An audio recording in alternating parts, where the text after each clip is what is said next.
The sun dipped low over the city skyline, casting a golden haze through the tall windows of the downtown loft, where Mia laughed over wine with her best friend Talia, the two of them side by side on the couch legs, tucked up beneath them, as if they were still in college, sharing secrets and dreams and heartbreaks. But something had shifted, something invisible but heavy lingering in the air. Ever since he walked in, Jackson, Mia's boyfriend of 3 years, had that quiet kind of confidence, the kind that didn't need attention, but always got it anyway. And when he offered to cook for them that night, Mia had giggled, like she always did, oblivious to the way Talia's eyes followed him a fraction too long. The way her lips parted when he turned his back to grab the wine opener, the way her shoulders straightened, as if her body was suddenly awake. They ate together, shared stories, laughed too loudly at jokes that weren't funny anymore, and Mia leaned into Jackson like she always did, with love, with comfort, with trust. But across the table, Talia smiled with lips tight and eyes too bright, watching their touches, cataloguing every moment as though she was storing it for later.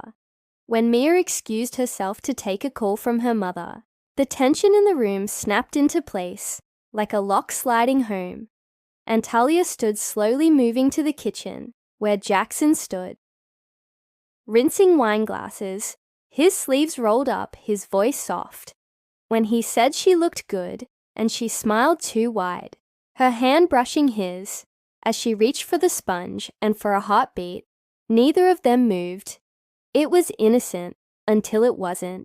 It was nothing until his eyes lingered, hers challenged, and the moment hung there between them, like a breath held too long. Then Mia returned all laughter and light the room, shifting again, but the air stayed thick, and Talia couldn't stop glancing toward the man who had never belonged to her. That night, as they said goodbye on the doorstep, Mia hugged Talia tight and whispered how grateful she was for her loyalty, for her friendship, for always having her back. And Talia smiled a smile that didn't reach her eyes, her heart thundering with a question she didn't want to answer, because the truth was already blooming in her chest, and she didn't know how to stop it. The door closed behind Mia, and Jackson stood behind the curtain, watching Talia walk away, his breath uneven and his hands in fists, and somewhere deep inside him, something was unraveling too. The messages started innocent small replies to stories, a laugh here, a compliment there, nothing Mia would ever question, nothing loud enough to draw attention, but deep enough to plant a seed. And every time Jackson's name lit up Talia's screen, her pulse quickened, her breath caught, and she hated herself for it. Hated how she checked the mirror twice before replying.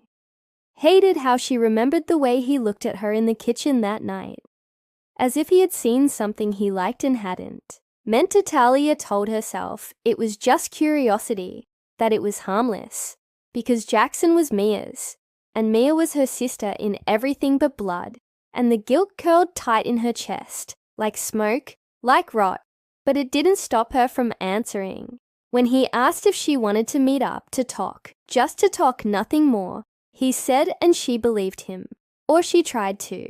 They met at a cafe, far from the places Mia usually went, where no one would recognize them, and Jackson wore sunglasses and a hoodie, and she laughed because it felt ridiculous, because it wasn't a secret, until it was. And when he touched her hand across the table, she didn't pull away. Not right away, not until it was too late.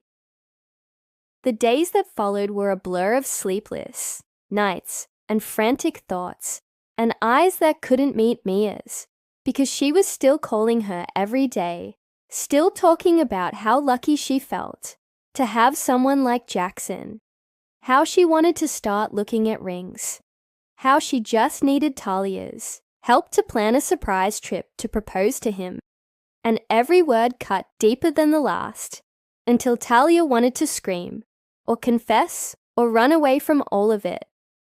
But Jackson wasn't helping. He was worse now. More messages, more suggestions, more what-ifs, whispered over the phone, like promises like poison. And the worst part was how much she wanted it. How much she had already imagined what it would feel like to be with him. Not as a mistake, but as something real. And maybe that was the most dangerous lie of all. It happened on a night Mia was working late, and Talia stopped by Jackson's place because he said he needed help picking a gift for Mia.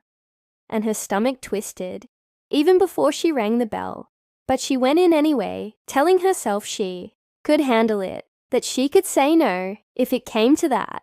But the moment the door closed, and Jackson looked at her like she was the only one in the world, her resolve slipped like water through fingers.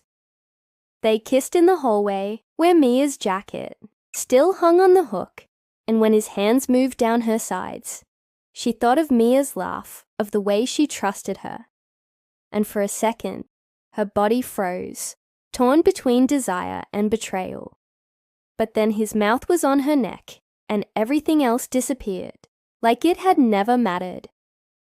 Afterward, Talia sat on the edge of his bed, wrapped in silence and sweat and shame, and Jackson asked if she was okay, and she nodded, though she felt like screaming, because the moment had passed, and now there was only the truth and what she would do with it. The next morning, Mia called bright and excited, talking about how she was going to surprise Jackson that weekend, how she felt like everything in her life was finally falling into place, and Talia whispered that she was happy for her, but her voice cracked at the end and she hung up.